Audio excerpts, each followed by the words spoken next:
से देख, एप्पल है ये, तेरे बजट से बाहर। सुबह 6 बजे एक छोटा सा लड़का लोकल ट्रेन का डिब्बा पकड़ने के लिए खड़ा है। शर्ट पुरानी है, पैर में चप्पल घिसी हुई है, लेकिन हाथ में आईफोन 14 है। और दूसरी तरफ एक छोटी सी दुकान में चाय बेच रहा है एक नौजवान, जिसके फोन पर एप्पल का लोगो चमक रहा है और उसकी आंखों में थकान है, लेकिन इंस्टा स्टोरी हर सुबह अपलोड होती है। आईफोन जो कभी एक लग्जरी था, आज एक साइकोलॉजिकल प्रेशर बन चुका है। और सबसे बुरा, ज्यादा लोगों को इस ट्रेप का पता ही नहीं है।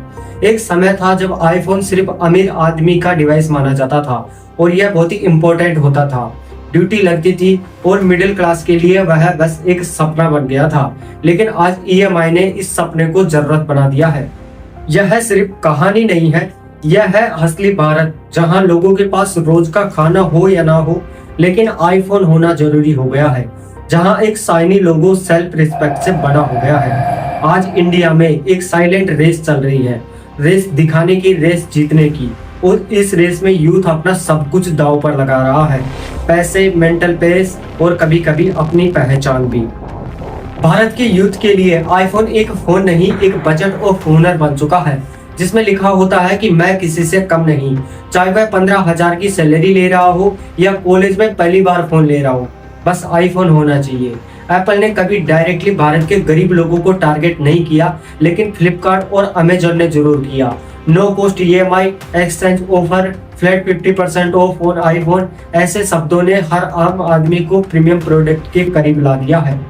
लेकिन सवाल यह है कि क्या यह खरीद लेना था या फिर यह एक ट्रैप बचाना था। इंस्टाग्राम पे स्क्रॉल कीजिए, हर दूसरी तीसरी रील आईफोन से शूट की हुई होती है और कैप्शन में लिखा होता है शूट ऑन आईफोन, लेकिन असली कैप्शन होता है look I made it. Youth के लिए आईफोन एक सोशल करेंसी बन गया है। जिसके पास आईफोन है उसकी इमेज पावरफुल है और जिसके पास नहीं है उसका कॉन्फिडेंस धीरे धीरे टूटने लगता है। तो इस प्रेशर का रिजल्ट क्या है? कॉलेज स्टूडेंट आईफोन के लिए लोन लेने लगते हैं और डिलीवरी बॉयज ईएमआई भरने के लिए 12-12 घंटे तक काम करते हैं। और कुछ लोग तो अपने घर की चीजों को गिरवी रखकर सिर्फ दिखावा ही कर रहे हैं। तो क्या यह डेवलपमेंट है या सिर्फ इनविजिबल स्लेवरी? फाइनेंशियल बर्डन सिर्फ बैंक बैलेंस ही नहीं खत्म करता, वो सेल्फ ग्रोथ भी खा जाता है। 2024 में दिल्ली के एक केस ने सबको हिला दिया। एक 17 साल के लड़के ने आईफोन खरीदने के लिए अपने ही पिता के पैसे चुरा लिए और जब बात नहीं बनी तो एक ऑनलाइन स्कैम का शिकार बन गया। बच्चे ने अपनी माँ का सोना चोरी कर कर बेच दिया ताकि वो अपनी गर्लफ्रेंड को उसके जन्मदिन पर आईफोन गिफ्ट कर सके और अपनी गर्लफ्रेंड को इम्प्रेस कर सके। ये कहानी सिर्फ एक लड़के की नहीं है। हर शहर में, हर बस्ती में एक ऐसा लड़का या लड़की मिल जाएगा जिसका सपना सिर्फ एक चीज है, एक आईफोन हो जाए, बस जिंदगी बन जाएगी। लेकिन जिंदगी किसी प्रोडक्ट से नहीं बनती, जिंदगी बनती है तो रिस्पेक्ट से और सेल्फ रिस्पेक्ट से। लेकिन जब आईफोन के लिए सेल्फ रिस्पेक्ट तक को छोड़ दी जाए तो समझ लीजिए कि ये एक ब्रांड नहीं, ट्रैप है। इस ऑब्सेशन के लिए यूथ जिम्मेदार नहीं है, कंपनीज भी हैं। एप्पल ने कभी ओपनली इंडिया के गरीब लोगों को टारगेट नहीं किया, लेकिन एप्पल की ब्रांडिंग ने एक इल्यूजन क्रिएट किया कि जो आईफोन यूज करता है वो ही सक्सेसफुल है, इलाइट है और डिफरेंट है। और इन्फ्लुएंसर्स ने भी इस इल्यूजन को और स्ट्रॉन्ग बनाया है। और हर कंटेंट क्रिएटर आईफोन फ्लर्ट करता है, चाहे उसका मैसेज कुछ भी हो, फोन हमेशा विजिबल होता है। ये सबकॉन्शियस प्रेशर क्रिएट करता है कि अगर आपके पास यह फोन नहीं है तो आप पिक्चर का पार्ट ही नहीं हो। आईफोन लेना गलत नहीं है, पर अपने सपनों को उसके पीछे गिरवी रखना गलत है। टेक्नोलॉजी आपकी मदद के लिए होती है, ना कि आपकी आइडेंटिटी बनाने के लिए।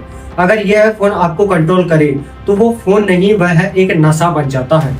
भारत के यूथ को यह समझना होगा कि आईफोन एक टूल है, ट्रॉफी नहीं है।